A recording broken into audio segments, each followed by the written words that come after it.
People confuse normal discomfort with mental health decline because discomfort today, it's treated like unacceptable suffering.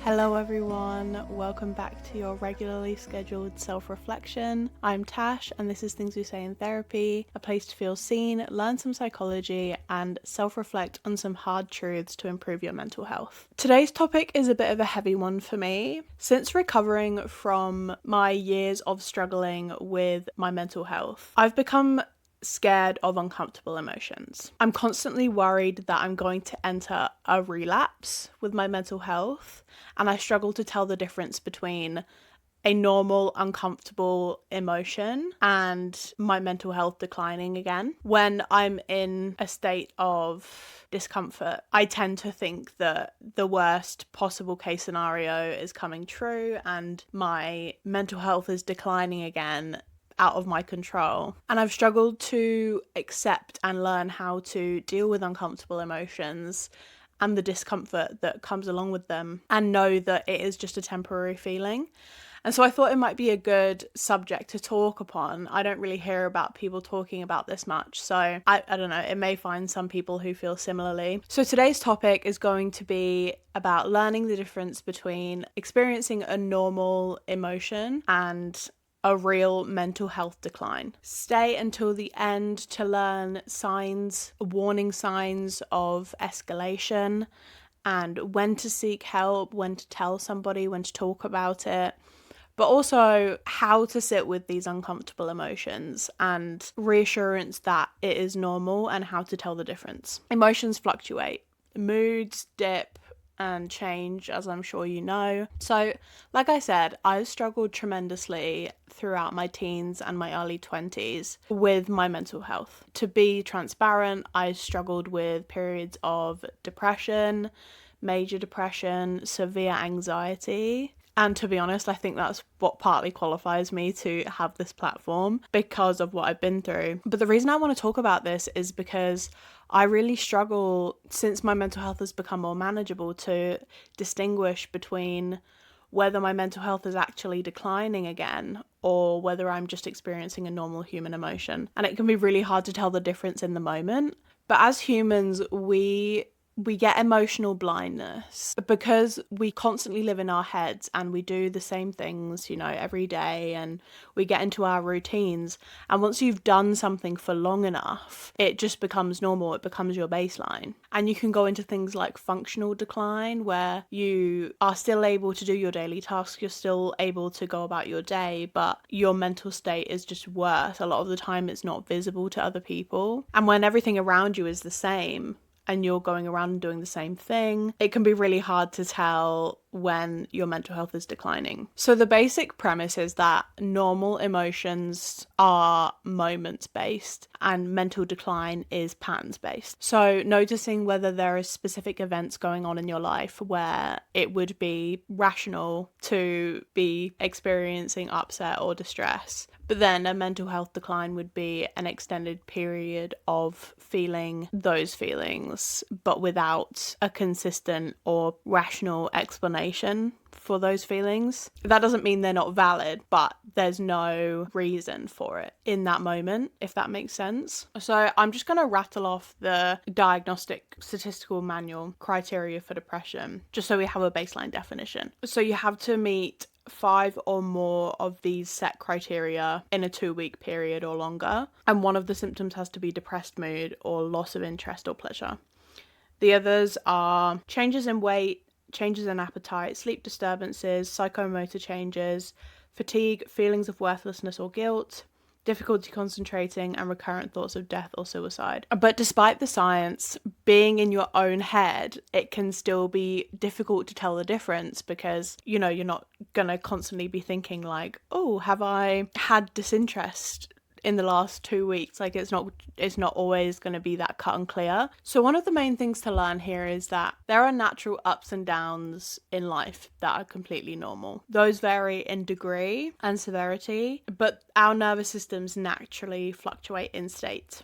depending on our circumstances. But mental health decline shows up when the nervous system stops recovering after periods of distress. And when you recover from a serious mental health issue, the natural emotional waves of life feel terrifying because it feels as if you're falling back into a pattern of prolonged mental distress.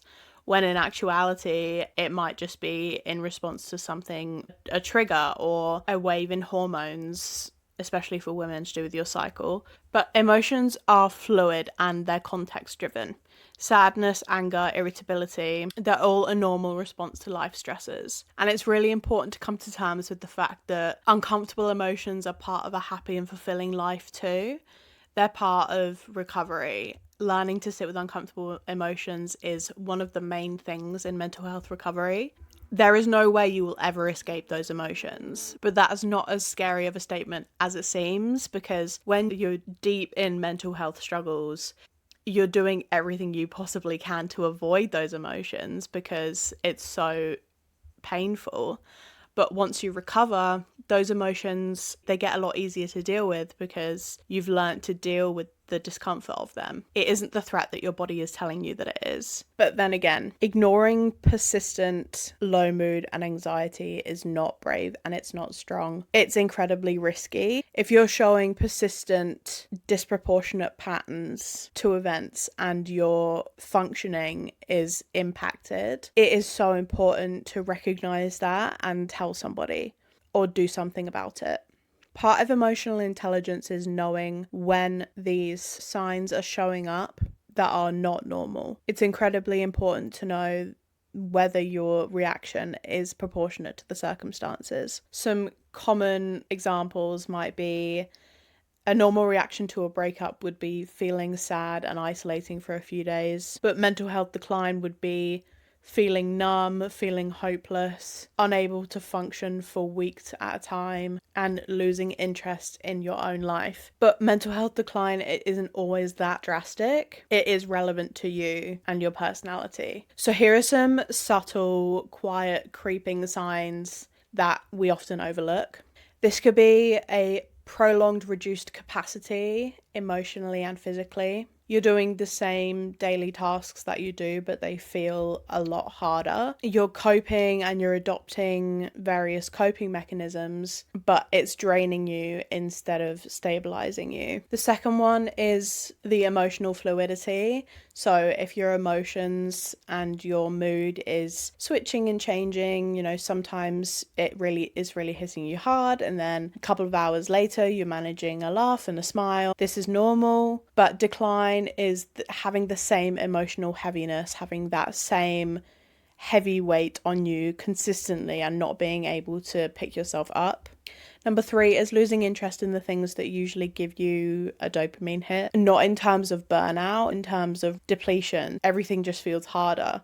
You feel depleted, you don't have the same motivation or energy. Number 4 is behavioral changes, over or undersleeping, changing in eating habits, isolating yourself, and procrastinating to the point where it's detrimental. And number 5 is adopting unhealthy coping mechanisms. This could be substances, excessive screen time. I know that that's very normalized these days, but it's actually not normal to spend hours doom scrolling, guys. And no judgment, I do it too.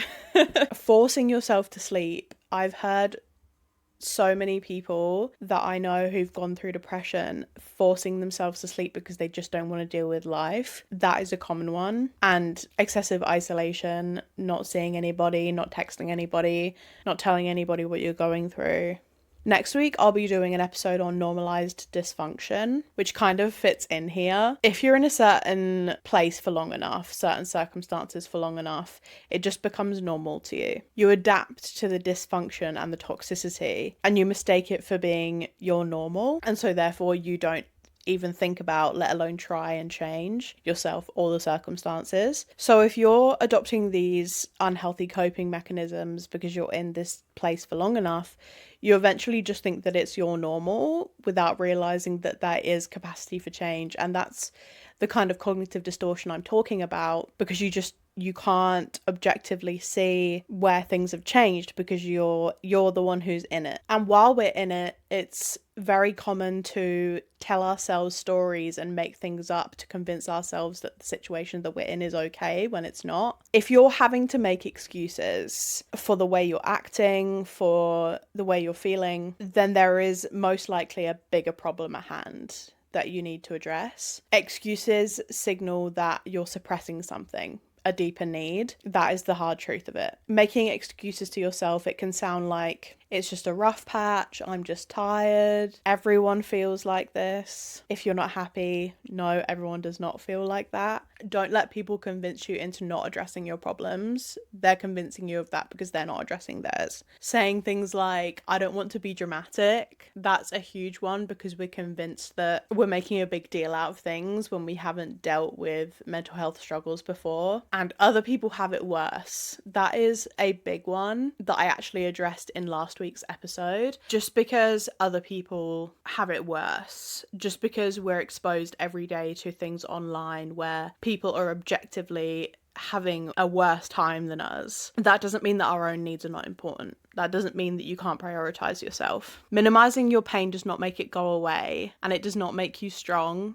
okay? It just makes you suffer in silence, and it just makes everything worse. When you suppress it, it grows. So on the flip side, when do we feel like normal emotions are declining mental health? People confuse normal discomfort with mental health decline because discomfort today, it's treated like unacceptable suffering. It's treated like something that you shouldn't and don't have to deal with. Because we have so many distractions, you don't have to deal with them. You can just push it down, distract, but it ends up coming out anyway. The reality is you do have to deal with uncomfortable emotions, and there are reasons why you don't know how to deal with discomfort. I started struggling with my mental health when I was in my early teens. I was struggling quite severely without even knowing it till I was 20. Then from 20 to 24, I was just in survival mode. I never learned how to sit in discomfort because I was always really struggling, and sitting in the discomfort felt too painful. So I never learnt what it actually feels like to healthily sit in your discomfort and learn how to deal with it. So now that I'm recovered from my mental health struggles, any kind of discomfort feels like a decline. It feels like a threat to my safety because I never learnt that that was normal, and I never learnt what it actually felt like. I think this is a very common experience that is quite unspoken. Learning what it's like to sit in discomfort as an adult is really scary, because if you've never learnt to do it before, the only discomfort you know is that feeling of despair and hopelessness that you get when you're deep in a mental health struggle. And so it feels like it's not going to improve. It feels like you can't deal with it, and it feels incredibly unsafe. That's why we chase these unhealthy coping mechanisms, because you want to grasp at anything that will make you feel better. But pain doesn't mean you have a pathological issue. It doesn't mean that you're forever going to feel like this. There is a way to deal with discomfort that's healthy and productive. I saw this metaphor when I was researching for the episode, and I really liked it. Normal emotions are like weather systems, and decline is like climate change. I just think that that represents it so well. So here's a few methods to sort of test yourself to see whether what you're feeling is a normal human emotional fluctuation or whether it's an actual mental health decline and something to address and do something about. So test 1 is the 2-week rule. Obviously, this goes along with the DSM and the criteria for a mental illness. If your emotional state hasn't improved or fluctuated in a 2-week period or longer, it is important that you talk to a mental health professional or a doctor. If possible, someone who has actual mental health training, because I've been to a lot of doctors that have none at all and they were very unhelpful. Number 2 is the functionality check. Do you feel like you're just coasting by? Do you feel like you're on autopilot? Are you doing doing your daily tasks and functioning, but you're not able to find any joy in it at all. You're not able to find gratitude or happiness in anything that you're doing. Number 3 is the identity question. Do you feel unlike yourself? If you're like me and you've struggled for a long time, this question can be a really hard one, because once I've recovered from my mental health struggles, I didn't know who I was, because I'd built the identity around my pain for such an extended period of time, and I didn't know what I was like without that, and I'm still figuring it out. Number 4 is the reaction test. Ask yourself if your emotional reaction is bigger than the situation at hand. For this one, I'm not talking about, an explosive in the moment reaction.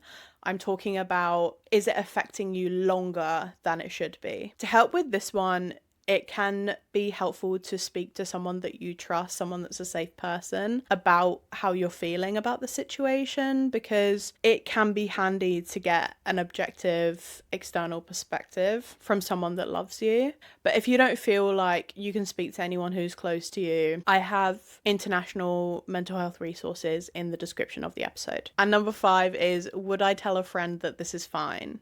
We tend to deny our own mental health decline, but we notice it in others. As humans, we tend to treat ourselves worse than we treat our loved ones. So ask yourself, if someone you loved was acting the way that you're acting, was having the same symptoms as you, would you tell them that it's fine and to just ignore it? Or would you tell them to get help? And would you be concerned about them? Another way to tell the difference is emotional discomfort versus emotional danger.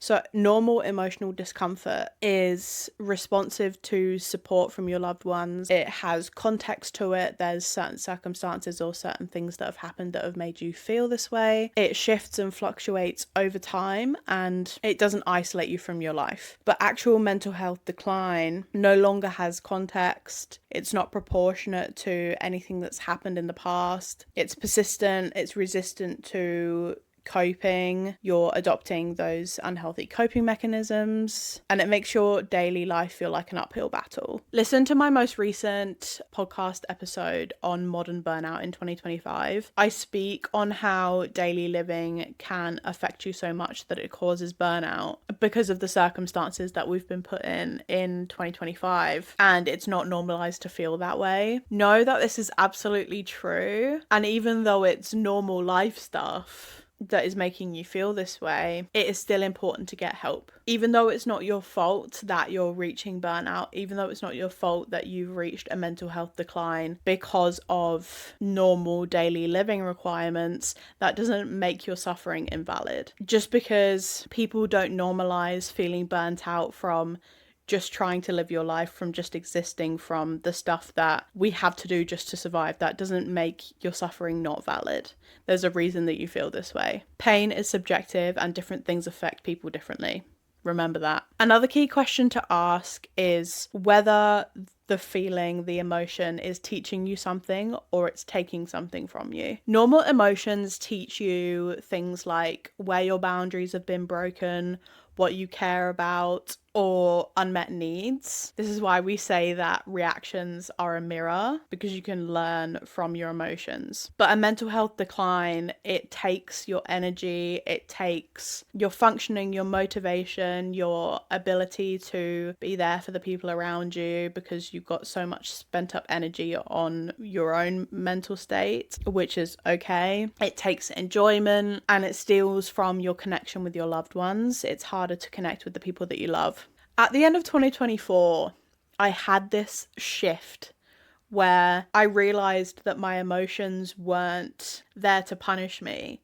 They were actually just teaching me that where I was no longer where I wanted to be or should be. I started to notice, patterns in behavior in the people around me that I didn't like, and my own behavior that I didn't like, that I'd adopted and thought was normal. The normalized dysfunction around me that made me uncomfortable. I just started noticing things that were causing me a lot of stress, causing me a lot of discomfort. And that teaching moment absolutely changed my life. And I started to feel stressed because I was resisting change. It was absolutely terrifying, but probably one of the best things that's ever happened to me. So now I'd like to offer you some self-reflective questions that you can take away and reflect on privately.